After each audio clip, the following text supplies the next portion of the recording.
But I do believe this. I think that everything you say yes to, you need to check your motive. That's right. That's pretty good. Why am I doing this? Yeah. Hey, everyone. Well, I am so honored because I asked Joyce if she would sit down with me for just a little while. Last time when she was at our church, you and I talked about burnout. Right. We talked about rest. Yeah. And we kind of shared similar war stories Right. Yeah. about things that we wish we would have done differently. And so these are young men and women of God that love the Lord, and God's using them greatly. And I think probably the biggest enemy is being overworked Right. and saying yes too many times. Yeah. And so I just wanted to just share any war stories or any words of wisdom with these young leaders. Well, first of all, hello, and I'm honored to have the privilege to speak to you. And I do believe that people who have been through a lot can save you a lot of trouble if you will really take it to heart. You know, first of all, let me say that different people have different sets of issues. First of all, I come from a background of being sexually abused by my father. So I started out feeling like my worth, looking for my worth in what I did. It took me a long time to find out the difference in what I call my who and my do. I had to know who I was in Christ, and that it wasn't just what I did. Secondly, I'm a choleric, type A personality, whatever personality test you take, and so I'm motivated by work. I'm motivated by accomplishment. And a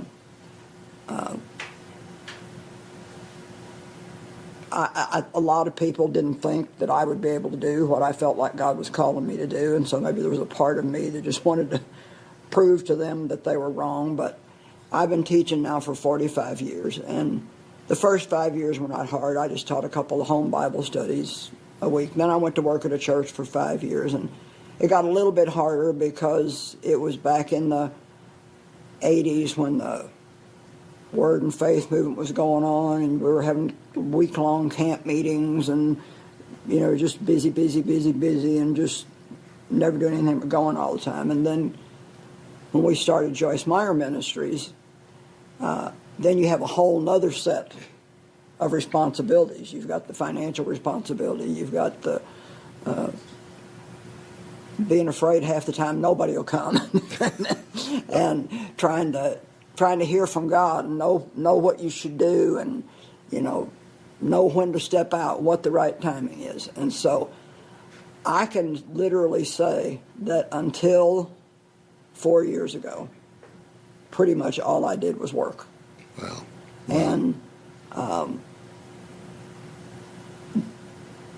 you do work hard when you're in ministry, and there's nothing wrong with that. Anybody that's going to be a success is going to work hard. But you have to learn what to say yes to and what to say no to. And I got sick 4 different times from overwork. But I don't even think that I knew that I was working. I don't think that I knew that I was doing something wrong, to be honest. I really don't. I think, it was just what you did. Yeah. I mean, you're working for Jesus, but it's kind of interesting. You can't, even when you're working for God, you can't break His laws of rest. Yeah. Just because you're doing it in His name. And it would frighten me a little bit when I would get sick, but I'd get over it in 2, 3, 4 days, and then I'd go right back to doing what I did. I mean, I was teaching, writing books, and traveling overseas, and it was ridiculous. I look back now, and I don't know how I even stayed alive. But 4 years ago, I started getting really bad taste in my mouth, and my mouth would burn. And it would be that way for just 2 or 3 days, and it would go away. And sometimes I'd put a little peppermint in water and drink that, and that would make it better. And then it wouldn't bother me for a while, and then I'd have another little episode, and then it wouldn't bother me for a while. Well, in December of 2017, I woke up one morning, And it was so bad. I mean, my mouth was dry.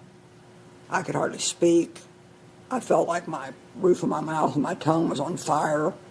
My blood pressure shot up. I was shaking. I was a mess. And long story short, doctors and went in the hospital in Houston, and a doctor friend there had them run every kind of test imaginable, and they came back and said, "You have got the best blood work of anybody we've ever seen your age." Well, you hate it when you feel like you're coming unglued and they tell you there's nothing wrong with you. And so, long story short, they finally said, "You have just got extreme adrenal fatigue from working too hard for too long." I also spent 4 years walking 5 miles every day, and I'm kind of bullheaded, so when I say every day, Robert, I mean every day. I walked in the rain, I walked if it was cold, I walked if it was hot. I mean every day. I'd go out and do a conference and come home, get up the next morning and go walk. Well, people tried to tell me, but I don't listen real well. I don't know if you listen better than I do, but, I listen now. But my husband would say, "You don't need to go out and walk today. You just did a conference. You need to rest." No, I'm walking. And I think there was even a certain amount of pride in that, in saying, "I walk 5 miles every day." I read a cute little thing. This lady said, "I named my dog 5 miles so I could tell everybody I walk 5 miles every day." And first time I had to cancel a speaking engagement because I mean, God had me pinned down. You can't do what I do if you don't have a voice. And I couldn't talk good enough to preach. Well, it turned out I had something called burning mouth syndrome, but almost nobody had even heard of it. Now you can find more information about it on the internet. It's getting to be more widely known. And it can be caused by stress, it can be caused by hormones. I think mine was just caused by stress. I think I just pretty much just fell apart.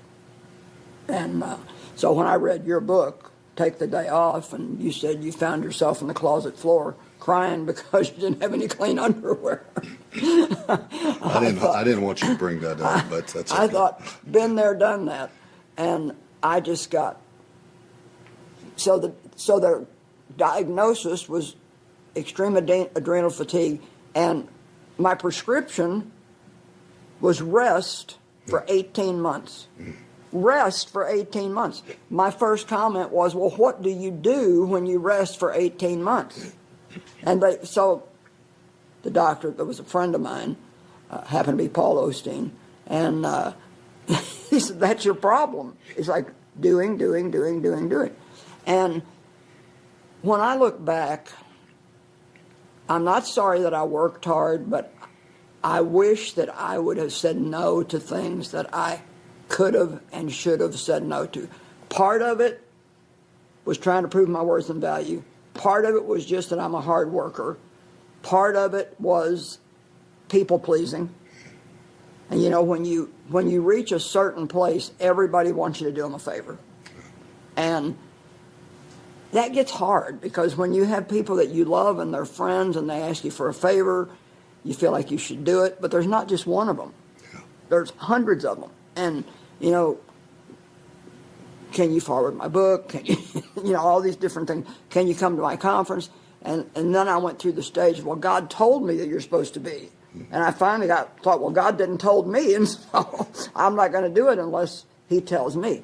So I had to learn that I had to do what I needed to do to keep our ministry good and strong, and not go do all this stuff for other people and then still have to do what I needed to do for ministry. Now, don't misunderstand me. I love to do things for people, and I do things for people, and I do favors for people, but I do about that much of it now compared to this much of it. Yeah. And I just had to make my mind up that if somebody was my real friend, if I said no to them, good, and they didn't want to be friends with me because of that, then they weren't a friend. Yeah, that's good. To begin with. You have to get to the point where you're going to follow God and not people. And so when I started trying to make decisions about what to say yes to and what to say no to, because I have cut out a lot of stuff in the last 4 years. The things that I came to is do what only you can do and start letting other people do some of the stuff that you can do, but you don't have to do. And some of it was even other people, the people around me, because they would say, well, this will be better if you do it, and that'll be better if you do it, and this will be better if you do it. So it wasn't just me. Yeah. It was like even expectations from other people. Yeah. So my falling apart scared them too, and we started letting other people do different things.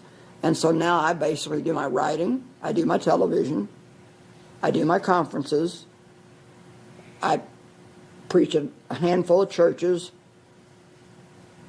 a couple times a year, especially if they have good TV equipment, so I get good TV shows out of that. And I do a lot of resting, and I really love it. My favorite thing now is quiet, and I don't like to go out at night. My kids make fun of me. The street lights are coming on, Mom, you better get home. Now, I'm older, and so naturally, sure. When you're younger, when I was 50, I was running all over the planet and just starting on TV. But I'm not 50 anymore. And even though I don't maybe look my age or even feel my age, I am my age. And so I love something that Dr. Henry Cloud said. He put this in one of his books, and this is a good thing for you women and men to remember. He said, anybody who thinks they can always do what they've always done is a fool. Mm-hmm. And so you have to constantly be making changes. Even where you're at now, you've made some quality decisions, but by the time you're another 10 years older, you'll have to make even some more quality decisions. Yeah. And I'll say one more thing, then you can ask me another question. All right. Well, you hit something right at the first that went off at me like a rocket, and all of it was phenomenal. But we're talking to younger leaders. Right.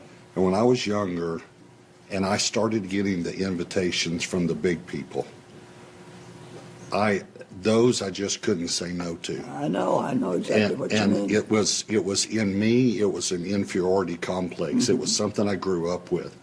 It was a low self-esteem. Mm-hmm. And I'm just wondering, how many times did that affect you, and how did you overcome that when so-and-so, you were now getting to preach for so-and-so? How do we tell younger leaders, you got to somehow deal with that? Your identity in Christ and not that. Well, to be honest with you, it's kind of hard.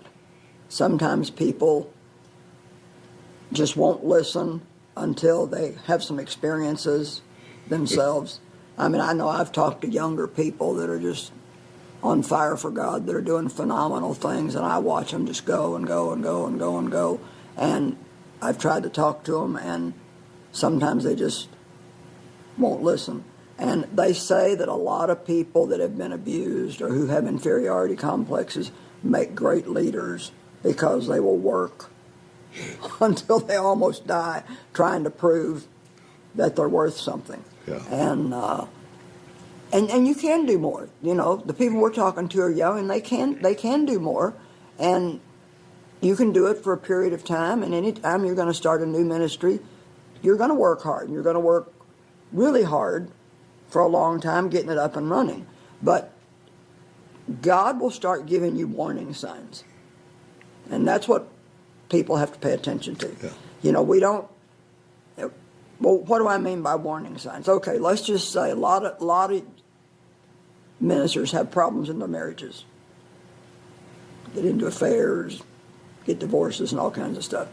Well, let's just say that your wife says to you, I feel like I never see you anymore. That's a warning. I feel like we're growing apart. That's another warning. And so if you would listen to those warnings and make a change when you hear those warnings, or, your back hurts and your head hurts and something else hurts, and pretty soon you're getting irritated with everybody because you feel like you're tied in knots all the time and you blame everybody. Well, those are warning signs that something is going wrong and you need to do something before it gets any worse. We don't just need to keep medicating it, till you get to the point where you don't have any choice. And I do a teaching called Ignored Warnings, and I think that a lot of times, even these young people, when you get really, really super tired to the point where you're getting cranky and hard to get along with, take a couple days off and rest. And something that Darlene Scheck told me that really helped me when I started wanting to know what to say yes to and what to say no to, because I knew I couldn't keep saying yes to everything. And I went through exactly what you did, and I have said no now to some things that I would have never 20 years ago had the guts to say no to. And to be honest, and I don't mean this to sound wrong, I don't care who it is now. I don't care how big of an event it is. If it's going to take too much out of me, I won't go do it. And if I try to, my family won't let me. Like, I would love to go overseas again because I've been to India 9 times and Africa and all over the place, and I would love to go back out of the country, but they won't let me go because the jet lag is too hard on me. And when I said to Darlene, how do you know what to say yes to and what to say no to, she said this, and I thought it was brilliant. She said, before I say yes to anything, I sit down and I think through what it's actually going to take for me to do it. How long is the flight going to be?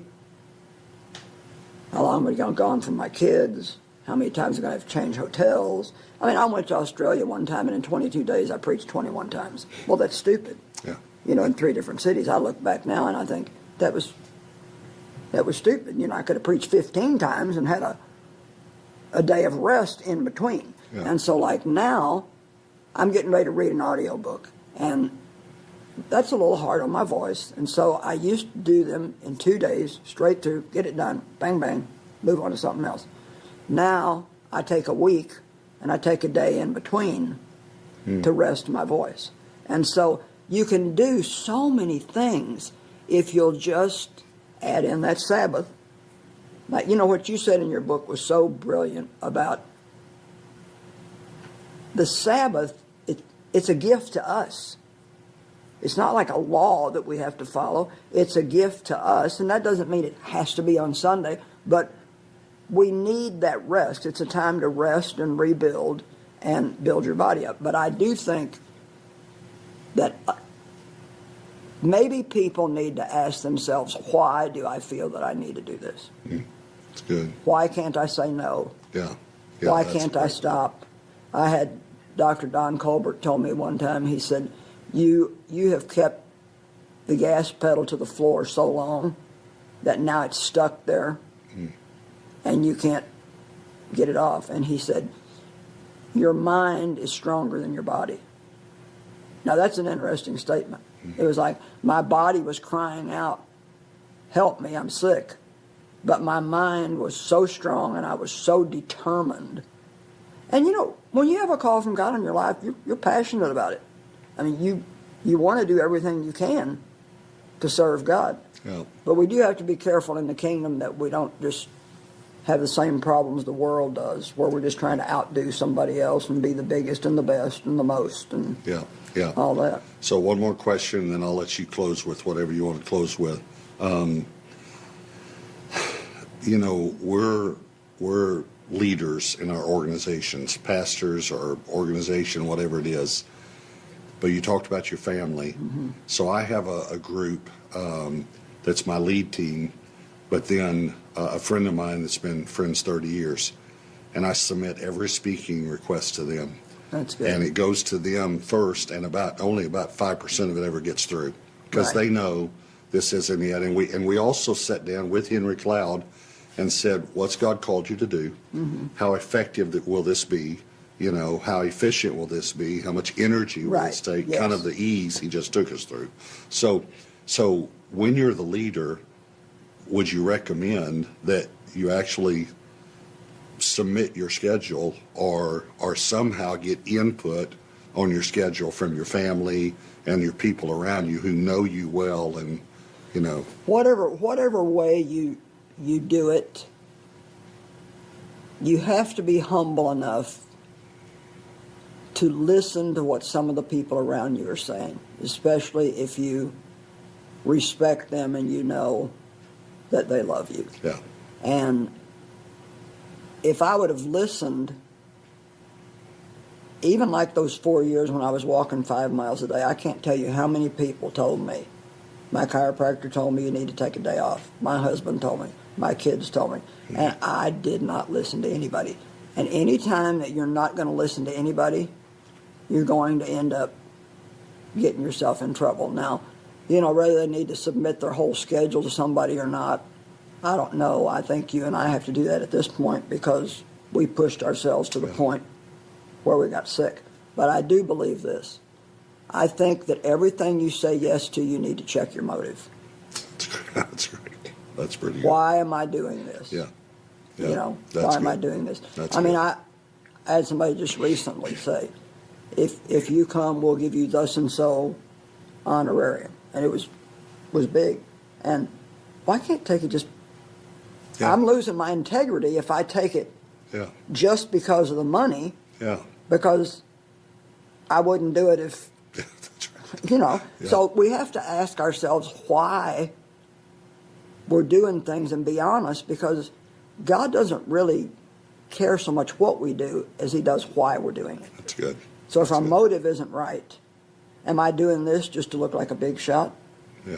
Am I doing this to keep up with everybody else? And one of the things that you can do is listen to yourself. And if you're constantly talking about what you're doing, especially if it gets over into bragging. That's great. Yeah. Yeah. Then sometimes now, because I know better, I'm on the other side of it. You get together with a bunch of preachers, and it's just like a contest to see who can tell you the most of what they're doing and how big their church is. And, my church is the third biggest in the union, and all this stuff, and all the important people I know, and name dropping. And it just, God doesn't want us to live like that. He wants us to do what we do for him, for right reasons, and to listen to him in the midst of doing it, and to work, but to rest. Yeah. Even God rested. Yeah. Yeah, that's a pretty big one there. Okay, so my last question, and then you, if you said you had something else you wanted to share, but if you could go back and talk to yourself 30 years ago when the ministry was really taking off and all these things were happening, and you could give yourself one or two pieces of advice, what would you say? Well, I would hope that I could not be a people pleaser and just be a God pleaser. Because if you are a people pleaser, you're going to take things for the wrong reason. And if you go and do something that you really don't want to do, just because you're afraid somebody's not going to like you if you don't, that's not a right reason. I would have done probably 95% of what I did, but the 5% that I didn't have to do, if I would have taken just that time and rested, I might have not got in the condition that I was in. I would pay more attention to the warnings that my body was giving me, and I would let other people around me do some of the things that they could do. And one of the things, Pastor Robert, that really helped me was I started to measure fruit compared to effort. Mm-hmm. And so, is the effort I'm putting in this, is the fruit I'm going to get from this, is it equivalent to the effort that I'm putting into it? So if I'm going to work to go do something for somebody else, and it's going to take 4 days of my time, why am I doing that? Do I really just love this person? I want to do them a favor? Do I really believe that this is what God wants me to do? Or am I doing it just because it's a big thing and I want to be able to say that I did it? Or I want to see my my picture on the the magazine, you know, that I'm one. It's amazing what happens, how things change when you start asking yourself why you do things. And I guess in closing, I just want to say, you're valuable, you're precious to God, you have an anointing and a wonderful call on your life, and you need to protect it. Don't wear yourself out to where, my husband has a saying that he always says, fast and fragile, slow and solid. And so be a little patient, use some common sense, which I really believe wisdom is sanctified common sense, and take care of yourself. Even little things like try to get 7-8 hours sleep a night, drink plenty of water, get some exercise, don't eat excessive amounts of sugar. There's little things like that that you can do that will really help your health if you will do that. And don't think that you're the one person that can do the wrong thing and get by with it, because eventually it always catches up with you. Well, thanks. Thank you. Thanks for sitting down with us, and I just pray, I know God will use this in your life, and I love you young leaders, and so just take what the Lord spoke to you today, and then get away with the Lord and spend some time and just say, Lord, these things jumped out at me, and what do I need to do about this? And I love you guys so much. God's going to use you for the kingdom, but don't let the devil has a steel toe. In other words, once he gets it in just the door, he's going to come in and he's going to try and destroy you. And we've seen so many men and women who've just fallen away from their call of God. Can I say one more thing? Yes, absolutely. A doctor told me, remember I told you I got sick 4 times? Yeah. And he told me every time you do this to yourself, it's harder to come back the next time. And so people might wonder, since I had such a terrible time 4 years ago, where am I at now and how am I doing now?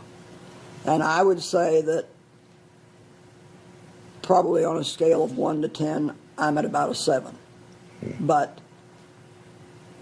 I still don't have the stamina and the energy that I used to have.